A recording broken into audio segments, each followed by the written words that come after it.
Welcome to today's lecture titled Building with Dialogflow and Rasa. इस session में हम सीखेंगे कि कॉन्वर्जेशनल एआई असिस्टेंट्स जैसे कि वॉइस बॉट्स या चैट बॉट्स को Dialogflow और Rasa जैसे टूल्स से कैसे डिजाइन और डिप्लॉय किया जाता है। ये दोनों platforms NLP based smart assistants बनाने के लिए वाइडली पॉपुलर हैं। Dialogflow एक गूगल क्लाउड प्रोडक्ट है जो जीयूआई बेस्ड सेटअप देता है और बिगिनर्स के लिए बहुत सरल है। वहीं Rasa एक open source Python based platform है जो ज्यादा ग्रैन्युलर कंट्रोल और कस्टमाइजेशन देता है। इस लेक्चर का उद्देश्य ये है कि आप चैटबॉट बनाने की पूरी जर्नी समझें, इंटेंट और एंटिटी डिजाइन से लेकर training, data preparation, API integration और डिप्लॉयमेंट तक। रियल वर्ल्ड एग्जाम्पल से हम देखेंगे कि एक सिंपल फ्लाइट बुकिंग बॉट कैसे बनाया जा सकता है। साथ ही हम सीखेंगे कि किस सिनेरियो में Dialogflow बेहतर है और कब Rasa को चूज करना चाहिए। ये लेक्चर एनएलपी थ्योरी को हैंड्स ऑन स्किल्स में ट्रांसलेट करने में मदद करेगा। स्लाइड 2 में हम कॉन्वर्जेशनल प्लेटफॉर्म्स की इंट्रोडक्शन पर चर्चा करेंगे। Dialogflow और Rasa जैसे टूल्स आज की डिजिटल दुनिया में हर जगह उपयोग हो रहे हैं, चाहे वेबसाइट्स हों, मोबाइल ऐप्स या कस्टमर सर्विस सिस्टम्स। इनका सबसे बड़ा फायदा ये है कि ये नेचुरल लैंग्वेज को समझते हैं और ऑटोमेट करके यूजर एंगेजमेंट बढ़ाते हैं। वॉइस असिस्टेंट्स जैसे गूगल असिस्टेंट और Alexa भी इसी फिलॉसफी पर काम करते हैं। Dialogflow और Rasa टेक्स्ट और वॉइस बेस्ड इंटरेक्शन दोनों को सपोर्ट करते हैं। सबसे अच्छी बात यह है कि आपको इन टूल्स के लिए बहुत ज्यादा कोडिंग नॉलेज की जरूरत नहीं होती। बेसिक इंप्लीमेंटेशन जीयूआई या YAML फाइल से हो सकता है। एनएलपी फीचर्स जैसे इंटेंट रिकग्निशन, एंटिटी एक्सट्रैक्शन और कॉन्टेक्स्ट ट्रैकिंग इन प्लेटफॉर्म्स में बिल्ट इन होते हैं। डिप्लॉयमेंट भी आसान है। Dialogflow क्लाउड बेस्ड है और Rasa को आप क्लाउड या लोकल सर्वर पर चला सकते हैं। यही फ्लेक्सिबिलिटी इन टूल्स को रियल वर्ल्ड एप्लीकेशन के लिए परफेक्ट बनाती है। स्लाइड 3 में हम Dialogflow और Rasa के बीच कंपैरिजन करेंगे। Dialogflow गूगल का प्रोडक्ट है और ये क्लाउड बेस्ड है, जिसका मतलब है कि आपको किसी सर्वर की जरूरत नहीं पड़ती, सब कुछ वेब इंटरफेस से मैनेज होता है। Rasa एक ओपन सोर्स फ्रेमवर्क है जो पाइथन पर आधारित है और इसे लोकल मशीन या कस्टम सर्वर पर रन किया जा सकता है। Dialogflow का जीयूआई बिगिनर फ्रेंडली होता है, जिससे आप ड्रैग एंड ड्रॉप के जरिए इंटेंस, एंटिटीज और रिस्पॉन्सेज बना सकते हैं। Rasa में सब कुछ कोड से मैनेज होता है, जिससे आपको पूरी फ्लेक्सिबिलिटी और कंट्रोल मिलता है। Dialogflow में प्री ट्रेन मॉडल्स मिलते हैं, लेकिन Rasa में आपको एनएलयू और कोर को खुद कॉन्फ़िगर करना होता है। अगर आप गूगल असिस्टेंट से इंटीग्रेट करना चाहते हैं तो Dialogflow सही है, लेकिन अगर आप किसी हेल्थ केयर या कस्टम एंटरप्राइज सोल्यूशन पर काम कर रहे हैं तो Rasa ज्यादा फ्लेक्सिबल ऑप्शन होगा। स्लाइड 4 में हम चैटबॉट प्रोजेक्ट को सेटअप करने के स्टेप सीखेंगे। अगर आप Dialogflow यूज कर रहे हैं तो सबसे पहले आपको Dialogflow कंसोल में एक नया एजेंट क्रिएट करना होगा। वहीं Rasa में आपको एक नया प्रोजेक्ट फोल्डर बनाना होता है और पाइथन एनवायरनमेंट सेटअप करना होता है। Dialogflow जीयूआई बेस्ड है, जहां आप इंटेंस, एंटिटीज और रिस्पॉन्सेज आसानी से ऐड कर सकते हैं। Rasa में इंटेंस और रिस्पॉन्सेज YAML फाइल्स में डिफाइन किए जाते हैं और आपको CLI से कमांड्स रन करनी होती हैं। कॉन्वर्जेशन का पूरा फ्लो पहले प्लान करना चाहिए, जैसे यूजर कहे book a flight to Mumbai, तो बॉट को कैसे रिस्पॉन्ड करना है, किन एंटिटीज को एक्सट्रैक्ट करना है, क्या नेक्स्ट क्वेश्चन पूछना है। All this needs a blueprint. Templates का यूज करने से सेटअप तेज होता है और वर्जन कंट्रोल जैसे GIT से आप चेंजेस को ट्रैक कर सकते हैं। स्लाइड 5 में हम इंटेंट्स और एंटिटीज को डिफाइन करने की बात करेंगे। इंटेंट यूजर के उद्देश्य को रिप्रेजेंट करता है, जैसे बुक फ्लाइट, चेक वेदर आदि। एंटिटीज वो स्पेसिफिक डेटा हैं जो यूजर के क्वेरी से एक्सट्रैक्ट किया जाता है, जैसे लोकेशन, डेट, टाइम। उदाहरण के लिए book a ticket to Kolkata for tomorrow. यहाँ इंटेंट होगा बुक अंडरस्कोर टिकट और एंटिटीज होंगी लोकेशन इक्वल्स कोलकाता और डेट इक्वल्स टुमारो। Dialogflow में आप सिस्टम डिफाइंड एंटिटीज जैसे @sys.date या @sys.location को यूज कर सकते हैं और खुद के कस्टम एंटिटीज भी बना सकते हैं। Rasa में एंटिटीज को ट्रेनिंग डेटा YAML या मार्कडाउन में डिफाइन किया जाता है। कस्टम एंटिटीज आपको स्पेसिफिक डोमेन्स में ज्यादा एक्यूरेसी देने में मदद करते हैं, जैसे मेडिकल टर्म्स, प्रोडक्ट कैटेगरीज या रीजनल लैंग्वेजेस। अच्छे इंटेंट और एंटिटी डिजाइन से बॉट की अंडरस्टैंडिंग और रिलायबिलिटी इंप्रूव होती है। स्लाइड 6 में हम ट्रेनिंग डेटा को इंपोर्ट करने के तरीकों पर चर्चा करेंगे। Dialogflow में आप मैन्युअली ट्रेनिंग फ्रेजेस ऐड कर सकते हैं या JSON फाइल्स को इंपोर्ट कर सकते हैं। रासा में YAML या मार्कडाउन फॉर्मेट में स्टोरीज और एग्जाम्पल्स डिफाइन किए जाते हैं। ट्रेनिंग डेटा का क्वालिटी और डाइवर्सिटी बॉट की परफॉर्मेंस पर सीधा असर डालता है। हर इंटेंट के लिए कम से कम 10 to 15 अलग अलग एग्जाम्पल्स देने चाहिए जो फॉर्मल और इनफॉर्मल दोनों स्टाइल्स में हों। रेपिटेशन और एम्बिग्यूटी को अवॉइड करना चाहिए। उदाहरण के लिए I want to book a flight और बुक माई टिकट दोनों एक ही इंटेंट को रिप्रेजेंट कर सकते हैं। डेटा स्ट्रक्चर साफ होना चाहिए और हर फील्ड का कंसिस्टेंट फॉर्मेट मेंटेन होना चाहिए। ट्रेनिंग डेटा को वर्जन कंट्रोल के जरिए मैनेज करना स्मार्ट प्रैक्टिस है ताकि आप इंप्रूवमेंट्स और चेंजेस ट्रैक कर सकें। स्लाइड 7 में हम सीखेंगे कि अच्छे ट्रेनिंग फ्रेजेस कैसे लिखे जाते हैं। डायलॉग फ्लो में आप GUI के जरिए फ्रेज ऐड कर सकते हैं और रासा में YAML ब्लॉक्स में लिखते हैं। एक इंटेंट को रिप्रेजेंट करने के लिए मल्टीपल वेज ऑफ एक्सप्रेशन जरूरी होते हैं, जैसे book me a hotel room, I want to stay in Delhi, can you find a hotel. ये सब एक ही बुकिंग इंटेंट को रिफ्लेक्ट कर सकते हैं। आप स्लॉट्स या वेरिएबल्स ऐड कर सकते हैं, जैसे hotel underscore type, city, check underscore in underscore date. हर फ्रेज में एंटिटी टैगिंग साफ और प्रिसाइज होनी चाहिए ताकि NLP मॉडल आसानी से डेटा एक्सट्रैक्ट कर सके। एम्बिग्यूअस सेंटेंसेस से बचें जो मल्टीपल इंटेंट से मैच हो सकते हैं। टेस्टिंग के दौरान जो फ्रेजेस फेल करते हैं उन्हें आइडेंटिफाई करके ट्रेनिंग सेट में इंक्लूड करें। फीडबैक लूप मेंटेन करने से बॉट का एक्यूरेसी लेवल बढ़ता है। स्लाइड 8 में हम इंटेंट रिस्पॉन्सेस की सेटिंग पर बात करेंगे। डायलॉग फ्लो में आप GUI से टेक्स्ट, ऑडियो, इमेज कार्ड्स या वेबहुक रिस्पॉन्सेस कॉन्फ़िगर कर सकते हैं। आप प्लेस होल्डर्स का उपयोग कर सकते हैं, जैसे your flight to destination is booked. Dynamic responses personalise experience बढ़ाते हैं। रासा में रिस्पॉन्सेस domain.yml में डिफाइन होते हैं।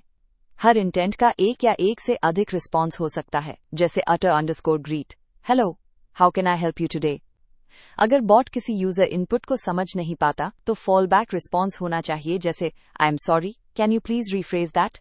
फॉलो अप प्रॉम्प्ट्स भी ऐड किए जा सकते हैं ताकि बॉट कॉन्वर्सेशन को गाइड कर सके।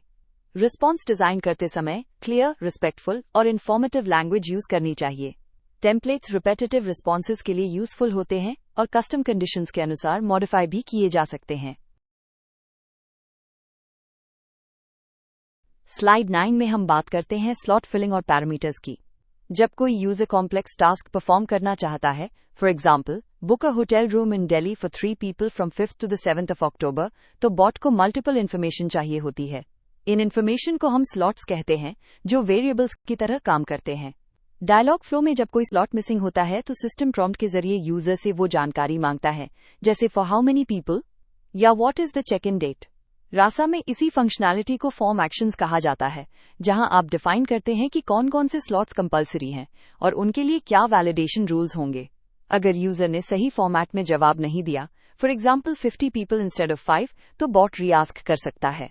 स्लॉट फिलिंग स्ट्रक्चर डायलॉग को इनेबल करता है, जिससे बॉट केवल वैलिड और कंप्लीट डेटा के साथ नेक्स्ट स्टेप पर जाए। स्लाइड 10 में हम कस्टम एंटिटीज के बारे में चर्चा करेंगे। हर डोमेन की अपनी यूनिक वोकैबुलरी होती है, जैसे एजुकेशन के लिए कोर्स, सेमेस्टर, ग्रेड या हेल्थ केयर के लिए सिम्टम, मेडिसिन, अपॉइंटमेंट डेट। इन्हें कैप्चर करने के लिए हमें कस्टम एंटिटीज बनाने पड़ते हैं। डायलॉग फ्लो में आप GUI के जरिए कस्टम एंटिटीज बना सकते हैं और उनके सिनोनिम्स भी डिफाइन कर सकते हैं। फॉर एग्जाम्पल मुंबई और बॉम्बे को एक ही एंटिटी में ग्रुप किया जा सकता है। रासा में custom entities NLU training data में डिफाइन किए जाते हैं और आप रिजेक्ट्स पैटर्न्स या लुकअप टेबल्स का उपयोग कर सकते हैं।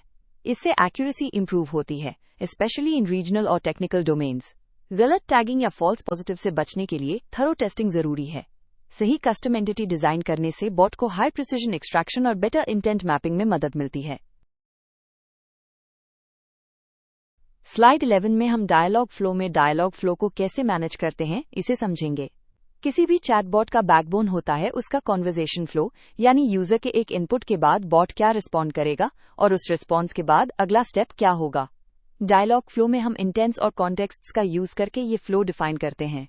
Context acts like short term memory.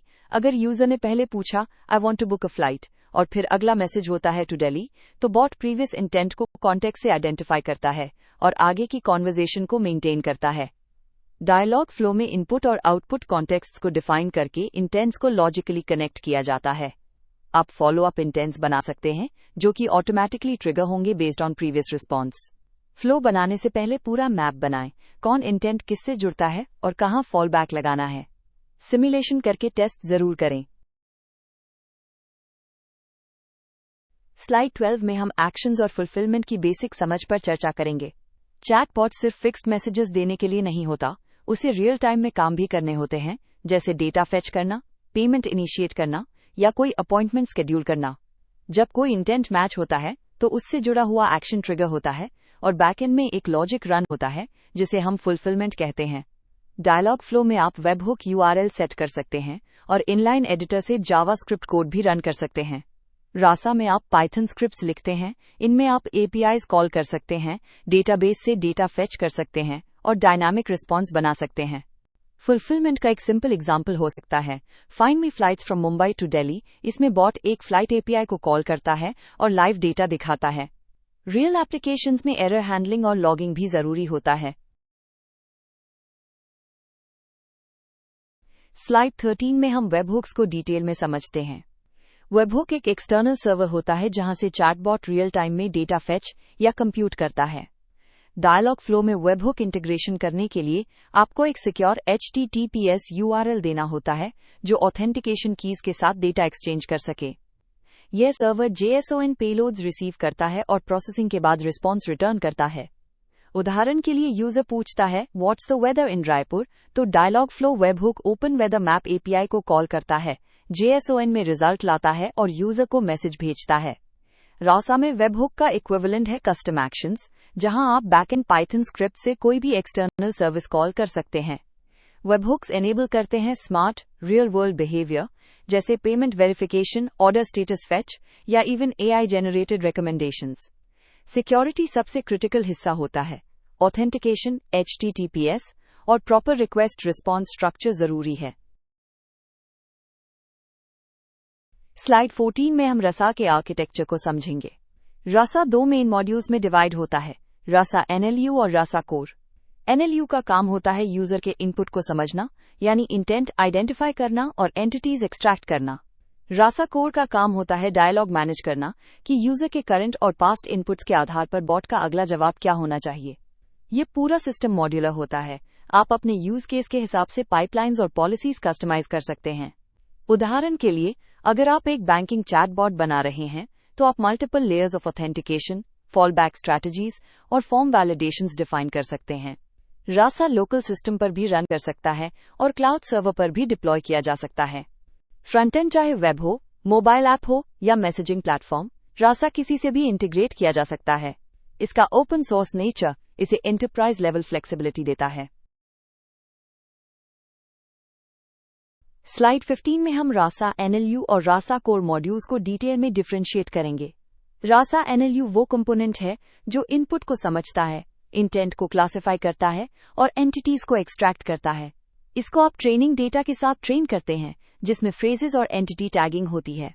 दूसरी तरफ रासा कोर डायलॉग मैनेजर होता है जो स्टोरीज और पॉलिसीज की मदद से प्रिडिक्ट करता है कि अगला स्टेप क्या होना चाहिए। कोर ये डिसाइड करता है कि बॉट अब क्या बोलेगा, कौन सा एक्शन ट्रिगर होगा। अब domain.yml में रिस्पॉन्सेज, एक्शंस, स्लॉट्स वगैरह डिफाइन करते हैं और config.yml में NLU पाइपलाइन और पॉलिसीज डिफाइन करते हैं। कोर रीइंफोर्समेंट लर्निंग और रूल्स दोनों को सपोर्ट करता है। इस लेयर्ड प्रोसेसिंग से रासा बहुत ही फ्लेक्सिबल और अडेप्टिव बन जाता है। आप अलग अलग पॉलिसीज एक्सपेरिमेंट करके यूजर एक्सपीरियंस इंप्रूव कर सकते हैं। स्लाइड 16 में हम रसा में स्टोरीज लिखने की प्रक्रिया पर चर्चा करेंगे। स्टोरी रासा की ट्रेनिंग फाइल होती है जो बताती है कि यूजर और बॉट के बीच कॉन्वर्सेशन कैसे फ्लो करता है। उदाहरण के लिए, एक सिंपल स्टोरी हो सकती है user book a room, bot which city, user Delhi, bot for how many nights. इस तरह का सीक्वेंस YAML फॉर्मेट में लिखा जाता है और यही ट्रेनिंग डेटा होता है डायलॉग मैनेजर के लिए। आप ब्रांचिंग भी कर सकते हैं, जैसे अगर यूजर सिटी ना बताए तो फॉल बैक लगे। इंटरैक्टिव ट्रेनिंग के जरिए आप स्टोरीज को क्विकली जनरेट कर सकते हैं। रासा शेल में सिमुलेट करके रियल टाइम स्टोरी बन सकती है। मल्टीपल स्टोरीज होना जरूरी है ताकि बॉट डाइवर्स सिचुएशंस को हैंडल कर सके। स्टोरीज रासा कोर के लिए वैसी ही हैं जैसे NLU के लिए ट्रेनिंग फ्रेजेस। जितनी ज्यादा प्रिसाइज और वेरिड स्टोरीज होंगी, उतनी ही एक्यूरेट प्रेडिक्शन होगी।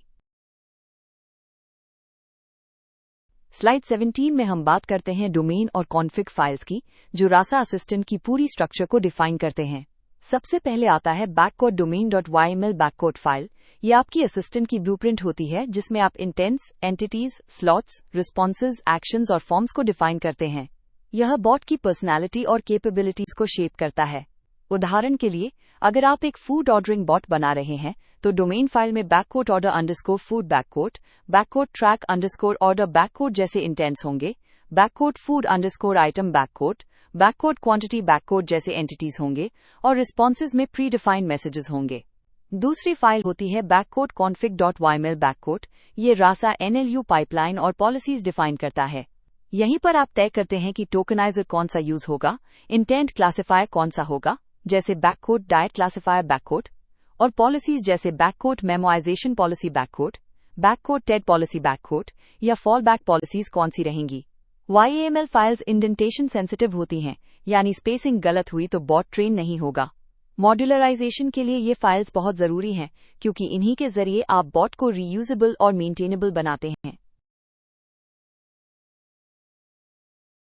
स्लाइड 18 में हम चर्चा करेंगे कस्टम एक्शंस इन पाइथन की, जो रासा बॉट्स को रियल वर्ल्ड एप्लीकेशंस के लिए पावरफुल बनाते हैं। जब कोई यूजर ऐसा रिक्वेस्ट करता है जो स्टैटिक रिस्पॉन्स से पूरा नहीं होता, जैसे शो मी लेटेस्ट न्यूज या कैलकुलेट माई BMI, तब हमें बैकएंड लॉजिक रन करना होता है। इसके लिए हम बैककोड actions.py बैककोड फाइल में कस्टम एक्शंस डिफाइन करते हैं। इस फाइल में पाइथन के जरिए आप कोई भी फंक्शनैलिटी लिख सकते हैं, API call, database fetch, file generation, computation आदि। रिस्पॉन्स भेजने के लिए आप बैककोड dispatcher.utter_message बैककोड का यूज करते हैं, जो यूजर को बॉट के थ्रू मैसेज भेजता है। कस्टम एक्शंस को रासा सर्वर से कनेक्ट करने के लिए बैककोड endpoints.yml बैककोड में एंट्री करनी पड़ती है। टेस्टिंग के लिए आप ट्रैकर सिमुलेशन या बैककोड रासा शेल बैककोड यूज कर सकते हैं। उदाहरण के लिए वेदर चेक करने के लिए आप वेदर API से डेटा फेच करके डायनामिक रिप्लाई बना सकते हैं। यही फ्लेक्सिबिलिटी रासा को एंटरप्राइज ग्रेड टूल बनाती है। स्लाइड 19 में हम समझते हैं कि डायलॉग फ्लो और रासा को मैसेजिंग प्लेटफॉर्म से कैसे इंटीग्रेट किया जा सकता है।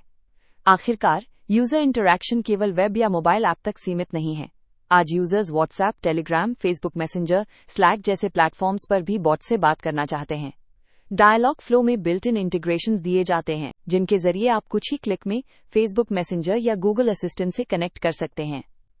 वहीं रासा में आपको थोड़ा मैनुअल सेटअप करना पड़ता है। बैककोड credentials.yml बैककोड फाइल में आप प्लेटफॉर्म स्पेसिफिक एक्सेस टोकन्स डालते हैं और फिर उस प्लेटफॉर्म के लिए कनेक्टर एक्टिवेट करते हैं। कस्टम चैनल्स भी बनाए जा सकते हैं, अगर आप किसी स्पेशल ऐप या इंटरनल सिस्टम से बॉट कनेक्ट करना चाहें। मल्टी प्लेटफॉर्म प्रेजेंस से यूजर एंगेजमेंट कई गुना बढ़ जाती है और आपकी बॉट सॉल्यूशन ज्यादा एक्सेसिबल बनती है। सुनिश्चित करें कि हर प्लेटफॉर्म पर कंसिस्टेंट टोन और रिस्पॉन्सेज हों, ताकि यूजर एक्सपीरियंस सीमलेस बना रहे। स्लाइड 20 में हम बात करते हैं टेस्टिंग एंड डीबगिंग की, जो किसी भी कॉन्वर्जेशनल सिस्टम के सक्सेस के लिए फंडामेंटल स्टेप है। डायलॉग फ्लो में आप GUI बेस्ड टेस्ट कंसोल का उपयोग कर सकते हैं, जहां आप इनपुट्स देकर देख सकते हैं कि कौन सा इंटेंट ट्रिगर हुआ और क्या रिस्पॉन्स आया। इसके अलावा लॉग्स भी देख सकते हैं, जो बैक एंड एरर्स और वेबहुक फेलियर्स को आइडेंटिफाई करने में मदद करते हैं। रासा में टेस्टिंग के लिए बैककोड रासा शेल बैककोड रासा टेस्ट बैककोड और बैककोड रासा इंटरैक्टिव बैककोड जैसे टूल्स होते हैं। आप टेस्ट स्टोरीज डिफाइन करके देख सकते हैं कि बॉट की प्रेडिक्शंस पॉलिसीज के मुताबिक सही हैं या नहीं। टेस्टिंग के दौरान आप कॉन्फिडेंस स्कोर्स भी ट्रैक कर सकते हैं, जिससे पता चलता है कि बॉट कितना श्योर है अपने प्रेडिक्शंस को लेकर। यदि इंटेंट मिसमैच होता है या फॉल बैक ट्रिगर होता है, तो उस ट्रेनिंग डेटा को रिफाइन करें। मॉडल रीट्रेन करना, वर्जनिंग मेंटेन करना और फीडबैक लूप्स क्रिएट करना, ये सारी प्रैक्टिसेस एक रोबस्ट असिस्टेंट बनाने में मदद करती हैं। स्लाइड 21 में हम देखेंगे कि चैटबॉट को क्लाउड या ऑन प्रेम डिप्लॉयमेंट कैसे किया जाता है। डायलॉग फ्लो पहले से ही गूगल क्लाउड प्लेटफॉर्म GCP पर होस्टेड होता है, जिससे स्केलेबिलिटी और हाई अवेलेबिलिटी मिलती है। लेकिन रसा को आप अपने हिसाब से डिप्लॉय कर सकते हैं, आइदर क्लाउड प्लेटफॉर्म्स जैसे AWS, Azure या GCP, या फिर ऑन प्रेमिस सर्वर्स पर, जो कि प्राइवेसी सेंसिटिव एप्लीकेशंस के लिए उपयुक्त होता है। डिप्लॉयमेंट के लिए डॉकर और क्यूबरनेटिस जैसे टूल्स का उपयोग किया जाता है। इनसे आप कंटेनराइज्ड एनवायरनमेंट बना सकते हैं जो रिपीटेबल और स्केलेबल हो। Load balancing, environment variables, SSL certificates और CI/CD पाइपलाइंस जैसे फीचर्स आपकी प्रोडक्शन रेडीनेस को इंश्योर करते हैं। उदाहरण के लिए एक हॉस्पिटल चैटबॉट जो पेशेंट रिकॉर्ड्स हैंडल करता है, उसे ऑन प्रेम डिप्लॉय करना ज्यादा सुरक्षित रहेगा। वहीं एक ट्रैवल असिस्टेंट चैटबॉट को क्लाउड पर डिप्लॉय करना ज्यादा लॉजिकल है, ताकि वो पीक सीजन में भी लोड हैंडल कर सके। स्लाइड 22 में हम समझते हैं कि NLP पाइपलाइंस क्या होती हैं और उनका उपयोग कैसे किया जाता है। NLP पाइपलाइन एक सीरीज होती है प्रोसेसिंग स्टेप्स की, जो यूजर इनपुट को फाइनल इंटेंट और एंटिटीज में कन्वर्ट करती है। इसमें शामिल होते हैं टोकनाइजर, इनपुट को टोकन्स में तोड़ता है; फीचराइजर, फीचर्स जनरेट करता है; एंटिटी एक्सट्रैक्टर, इंटेंट क्लासिफायर और फॉलबैक पॉलिसी। डायलॉग फ्लो में ये पाइपलाइन गूगल मैनेज करता है, जबकि रासा में आप पूरा कंट्रोल रखते हैं। आप डिसाइड कर सकते हैं कि किस टोकनाइजर का यूज होगा, जैसे व्हाइट स्पेस टोकनाइजर, कौन सा इंटेंट क्लासिफायर यूज करना है, जैसे डायट क्लासिफायर या लॉजिस्टिक रिग्रेशन क्लासिफायर, और एंटिटी एक्सट्रैक्टर रिजेक्स बेस्ड होगा या ML बेस्ड। इस फ्लेक्सिबिलिटी से आप अपने बॉट को डोमेन स्पेसिफिक और लैंग्वेज स्पेसिफिक फाइनली ट्यून कर सकते हैं। उदाहरण के लिए इंग्लिश बॉट के लिए आप कस्टम टोकनाइजर्स और dual language training data use कर सकते हैं। NLP पाइपलाइन का डिजाइन डायरेक्टली बॉट की एक्यूरेसी और रिस्पॉन्सिवनेस को अफेक्ट करता है। स्लाइड 23 में हम बात करते हैं मल्टीलिंगुअल बॉट कॉन्फ़िगरेशन की, यानी एक ऐसा चैटबॉट जो एक से ज्यादा भाषाओं में यूजर्स से बात कर सके। ये फीचर भारत जैसे मल्टीलिंगुअल देश में बहुत क्रिटिकल है। डायलॉग फ्लो में आप पर एजेंट लैंग्वेज सेट कर सकते हैं, जैसे एक एजेंट हिंदी में और दूसरा इंग्लिश में रिस्पॉन्सेज दे सकता है। रासा में आपको मैन्युअली ट्रांसलेटेड ट्रेनिंग डेटा देना पड़ता है, या आप ट्रांसलेशन APIs जैसे गूगल ट्रांसलेट या माइक्रोसॉफ्ट ट्रांसलेटर का यूज कर सकते हैं। आपको ये भी ध्यान देना होता है कि स्लॉट्स हर लैंग्वेज में कंपैटिबल हों और प्रॉम्प्ट्स को लोकल भाषा के कल्चरल कॉन्टेक्स्ट में बनाया जाए। उदाहरण के लिए इंग्लिश में व्हाट्स योर नेम और हिंदी में आपका नाम क्या है, दोनों को एक ही इंटेंट से मैप करना होगा। मल्टीलिंगुअल बॉट्स एक्सेसिबिलिटी बढ़ाते हैं और वाइडर यूजर बेस तक पहुंचने में मदद करते हैं। NLP पाइपलाइन को भी इस मल्टीलिंगुअल एस्पेक्ट के लिए ऑप्टिमाइज करना होता है। स्लाइड 24 में हम इस पूरे मॉड्यूल का समरी और बिल्ड चेकलिस्ट डिस्कस करते हैं, ताकि आप फ्यूचर में अपना चैटबॉट कॉन्फिडेंटली बना सकें। सबसे पहले प्लेटफॉर्म चूज करें। Dialogflow easy to start है और रासा कस्टमाइजेबल। फिर डिफाइन करें इंटेंट्स, एंटिटीज, ट्रेनिंग फ्रेजेस। इसके बाद रिस्पॉन्सेज सेट करें और जरूरी स्लॉट प्रॉम्प्ट्स जोड़ें। कस्टम एक्शंस या वेबहुक इंटीग्रेशन करें ताकि बॉट डायनामिक रिस्पॉन्सेज दे सके। डिप्लॉयमेंट के लिए क्लाउड या ऑन प्रेम स्ट्रैटेजी डिफाइन करें और CI/CD पाइपलाइन सेटअप करें। सिक्योरिटी और प्राइवेसी को हमेशा प्रायोरिटी पर रखें, स्पेशली अगर आपका बॉट यूजर डेटा स्टोर करता है। बॉट को टेस्टिंग के जरिए वैलिडेट करें, लॉग्स एनालाइज करें और फीडबैक के आधार पर रिफाइन करते रहें। मॉनिटरिंग टूल्स लगाकर यूजेज पैटर्न्स और एरर्स ट्रैक करें। रेगुलर मॉडल अपडेट्स और ट्रेनिंग डेटा वर्जनिंग से बॉट की क्वालिटी बनी रहती है। इस चेकलिस्ट को फॉलो करने से आपका बॉट सिर्फ फंक्शनल नहीं बल्कि रोबस्ट और स्केलेबल बनेगा।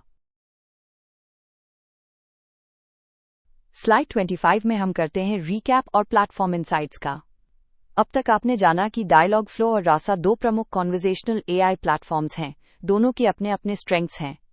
डायलॉग फ्लो बिगिनर्स के लिए ज्यादा आसान है क्योंकि इसमें GUI बेस्ड सेटअप है और प्री बिल्ट मॉडल्स अवेलेबल हैं। रासा थोड़ी एडवांस्ड है लेकिन आपको फुल कंट्रोल देती है, स्पेशली जब आप कस्टम पाइपलाइंस, डीप इंटीग्रेशंस या प्राइवेसी सेंसिटिव एप्लीकेशंस पर काम कर रहे होते हैं। बेस्ट प्रैक्टिस ये है कि आप मॉड्यूलर डेवलपमेंट अप्रोच फॉलो करें, यानी पहले इंटेंट्स डिफाइन करें, फिर एंटिटीज, फिर रिस्पॉन्सेज और स्लॉट हैंडलिंग, फिर वेबहुक और कस्टम एक्शंस। एक और इम्पॉर्टेंट इंसाइट ये है कि डेवलपमेंट के दौरान आप लॉग्स और यूजर फीडबैक से सीखते रहें, डीबग करें, रिफाइन करें और रीट्रेन करें। उदाहरण के लिए, अगर कोई इंटेंट बार बार फॉलबैक में जा रहा है तो शायद आपको उसके ट्रेनिंग फ्रेजेस इंप्रूव करने होंगे। प्लेटफॉर्म्स को सिर्फ यूज मत करें, उन्हें समझें और उनके साथ एक्सपेरिमेंट करें ताकि आप हर तरह की रिक्वायरमेंट के लिए फ्लेक्सिबल रहें। स्लाइड 26 में दिए गए हैं असाइनमेंट क्वेश्चंस पार्ट 1 जो आपको कोर कॉन्सेप्ट्स रिवाइज करने में मदद करेंगे। इन सवालों का उद्देश्य है कि आपने लेक्चर को कितना प्रैक्टिकली समझा। जैसे पहला क्वेश्चन, इंटेंट्स, एंटिटीज और स्लॉट फिलिंग को एग्जाम्पल के साथ डिफाइन करना है। मान लीजिए, book a hotel in Mumbai for 2 guests. यहाँ इंटेंट है backquote book underscore hotel backquote, entities है backquote location equals Mumbai backquote guests equals 2 backquote, और स्लॉट फिलिंग से इंश्योर होता है कि सारी जरूरी जानकारी मिल जाए। फिर आता है Dialogflow setup steps, new agent बनाना, इंटेंट्स और एंटिटीज ऐड करना, रिस्पॉन्सेज सेट करना। रासा के लिए बैककोड domain.yml बैककोड की स्ट्रक्चर एक्सप्लेन करनी है, जिसमें इंटेंट्स, एंटिटीज, स्लॉट्स, रिस्पॉन्सेज और एक्शंस डिफाइंड होते हैं। डायलॉग फ्लो और रसा का कंपैरिजन करें, वेबहुक इंटीग्रेशन प्रोसेस लिखें और होटल बुकिंग के लिए स्टोरी फाइल भी ड्राफ्ट करें। इन असाइनमेंट से आपको थियोरी और प्रैक्टिकल का लिंक समझ में आएगा, जो रियल वर्ल्ड चैटबॉट बनाने के लिए बहुत जरूरी है। स्लाइड 27 में आते हैं असाइनमेंट क्वेश्चंस पार्ट 2, जो आपको और गहराई में सोचने पर मजबूर करेंगे। सबसे पहले है ट्रेनिंग फ्रेज डिजाइन प्रिंसिपल्स, जिसमें आपको वेरिएशन, क्लैरिटी और बैलेंस मेंटेन करना होता है ताकि मॉडल हर तरह के इनपुट को समझ सके। फिर आता है रासा बॉट को डॉकर से डिप्लॉय करने के steps, Docker file, image build, ports expose करना और कंटेनर रन करना। डायलॉग फ्लो के डिफरेंट मैसेज टाइप्स पूछे गए हैं, text, card, quick replies, payloads आदि। एक पाइथन कोड लिखना है जो कस्टम एक्शन में वेदर एपीआई से डेटा फेच करे और यूजर को रिप्लाई दे। Testing tools, Dialogflow console, Rasa shell, Rasa X, इनका कंपैरिजन करें। मल्टीलिंगुअल बॉट्स कैसे बिल्ड किए जाते हैं, एरर हैंडलिंग कैसे डिजाइन होती है और रासा कोर और एनएलयू में क्या फर्क है, इन सब टॉपिक्स को समझना और आंसर करना चाहिए। ये questions real world chatbot development में आपकी रेडीनेस को टेस्ट करते हैं। स्लाइड 28 में दिए गए हैं वीवा वॉइस क्वेश्चंस पार्ट 1, जो इंटरव्यू स्टाइल टेस्टिंग के लिए इंपॉर्टेंट है। पहला सवाल है, इंटेंट और एंटिटी में क्या फर्क है? इंटेंट यूजर की मंशा को दर्शाता है, जबकि एंटिटी उस सेंटेंस से निकाला गया डेटा होता है। दूसरा सवाल, ट्रेनिंग डेटा क्यों जरूरी है? क्योंकि यही डेटा सेट मॉडल को सिखाता है कि कौन सी इनपुट किस इंटेंट से जुड़ी है। तीसरा सवाल है, डायलॉग फ्लो में वेबहुक क्या करता है? वेबहुक एक एक्सटर्नल बैकएंड सर्विस को कॉल करता है जो डायनामिक रिस्पॉन्स जनरेट करता है। स्लॉट फिलिंग रासा में फॉर्म एक्शंस के जरिए किया जाता है, जो तब तक यूजर से इन्फो मांगते हैं जब तक सभी स्लॉट्स फिल ना हो जाएं। रासा का बैककोड domain.yml बैककोड फाइल बहुत क्रिटिकल है, क्योंकि इसी में सारे इंटेंट्स, स्लॉट्स, रिस्पॉन्सेज और एक्शंस डिफाइंड होते हैं। विवा के लिए ये सवाल कंसेप्चुअल क्लैरिटी दिखाने का एक अच्छा तरीका है। इनके आंसर्स में एग्जाम्पल्स जरूर देना चाहिए।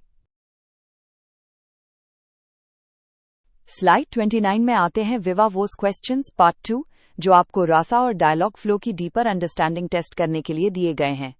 पहला सवाल, स्टोरीज और रूल्स में क्या फर्क है? स्टोरीज कॉन्वर्जेशनल हिस्ट्री पर आधारित होती हैं, जबकि rules strict, pre defined paths follow करती हैं। जैसे always respond with greeting when user says हाय, ये एक रूल है। दूसरे सवाल, रासा किन मैसेजिंग प्लेटफॉर्म्स को सपोर्ट करता है? जैसे स्लैक, टेलीग्राम, फेसबुक मैसेंजर, इनसे आप अपने चैटबॉट को आसानी से इंटीग्रेट कर सकते हैं। तीसरा सवाल है, डायलॉग फ्लो में फुलफिलमेंट क्या होता है? ये बैकएंड सर्विस होती है जो वेबहुक के जरिए रन होती है और डायनामिक रिप्लाईज देती है। फॉलबैक मैकेनिज्म उस समय ट्रिगर होता है जब कोई इंटेंट मैच नहीं होता, ताकि बॉट पोलाइटली कह सके, sorry, I didn't get that. आखिरी सवाल, रासा बॉट को कैसे टेस्ट कर सकते हैं? Shell, test stories, interactive training और रासा एक्स जैसे टूल्स का इस्तेमाल किया जाता है। स्लाइड 30 इस लेक्चर का कंक्लूजन और फ्यूचर डायरेक्शन है। आपने सीखा कि डायलॉग फ्लो और रसा का उपयोग करके एक कॉन्वर्जेशनल एआई असिस्टेंट कैसे बनाया जाता है, जीरो से लेकर डिप्लॉयमेंट तक। आपने intents, entities, training phrases, responses, webhook integration, slot filling and custom actions जैसे सभी फाउंडेशनल कॉन्सेप्ट्स को समझा। आपने ये भी जाना कि कैसे रासा और डायलॉग फ्लो में डिफरेंसेस हैं। डायलॉग फ्लो बिगिनर्स के लिए बेटर है, जबकि रासा एडवांस्ड यूजर्स को ज्यादा कंट्रोल देता है। अब अगले लेक्चर में हम रियल वर्ल्ड डिप्लॉयमेंट आर्किटेक्चर्स की तरफ बढ़ेंगे, जैसे CI/CD pipelines, monitoring, load balancing, cloud services integration and security hardening. Chatbot सिर्फ बनाना काफी नहीं, they must scale, integrate securely and evolve with user needs. इस जर्नी में आप थियोरी को प्रैक्टिस में बदलना सीखेंगे। नेक्स्ट मॉड्यूल से आपका चैटबॉट सिर्फ स्मार्ट नहीं, बल्कि प्रोडक्शन रेडी भी होगा। Thank you and get ready for more advanced hands on learning.